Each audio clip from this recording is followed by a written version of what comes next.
Here's how you can reset your Trezor 3 device to its factory settings. You need to hold down the left button, and while it's held down, plug it into your laptop or power source and then let the button go. You'll see it enters the bootloader. You can then choose to go to the menu, and if you scroll through, you'll find the factory reset button. Hold down both keys to enable the reset.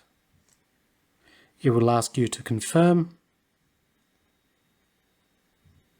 and the reset will begin. Remember that before you reset your Trezor, you need to make sure that you have your seed words securely stored, because this will wipe your keys to your crypto.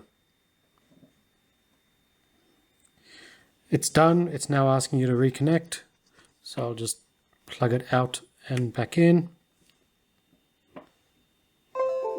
And there it is to the factory settings. It's now going to tell you to download the app from the Trezor site and start again.